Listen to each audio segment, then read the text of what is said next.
New pictures have emerged which appear to challenge the UK Prime Minister's position that he knew nothing of rule-breaking in Downing Street during the pandemic. The 4 images, obtained by ITV News, show Boris Johnson raising a toast on the 13th of November 2020, surrounded by party members. He was not fined by police for the event, which is believed to be a leaving party for the then Downing Street Director of Communications. We are going to write a couple of our words down. The PM attentive on a visit to a school in South London, but the words he's really waiting on are those written in Sue Gray's report. After months of waiting, her investigation into illegal gatherings in Downing Street and Whitehall due this week. With great respect, not going to comment on or give any running commentary on her report until we get it. And I think that, to be frank, the moment is not very far off. It can't be long now before I'll be able to say something, but I really want to wait, as I've said. No running commentary, but tonight fresh pictures emerging of the Prime Minister drinking in Downing Street at an apparent leaving do in November 2020, when the country was told to stay at home except for limited reasons. And all the while, the PM insisted no guidance was broken. Will the Prime Minister tell the House whether there was a party in Downing Street on the 13th of November? Prime Minister.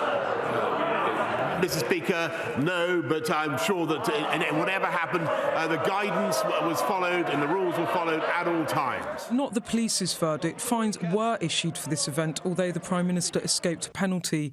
The Lib Dems tonight write into the Independent Office for Police Conduct, asking them to explain why that was, saying it's undesirable for the public to be left in the dark. Labour also demanding explanations. I think people are going to ask questions, and that's for the police to answer. But are you going to ask questions? Well, I think the police have to answer those questions quite clearly on why they didn't think that was breaking the rules. But I know for certain that Boris Johnson knows that he's had dozens of parties now in number 10. It's pretty clear that he was toasting at these events when he said he didn't know that any parties had occurred.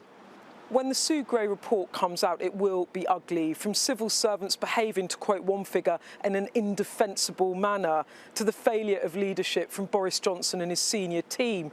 But the Prime Minister's trump card is that the Met, despite all the uncomfortable photos and evidence, haven't issued him with multiple fines. And while the pressure, of course, will build around the publication of the Gray report, the acid test is, will Boris Johnson's MPs attempt to unseat him? And for now, they seem to have other matters on their minds.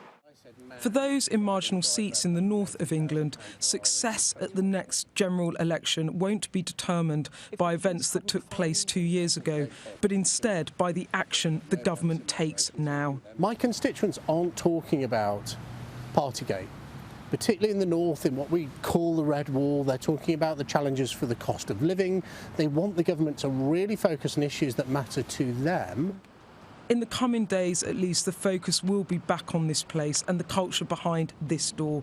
Beyond that, and after the cobwebs of Partygate lift, it's the public who will need to decide.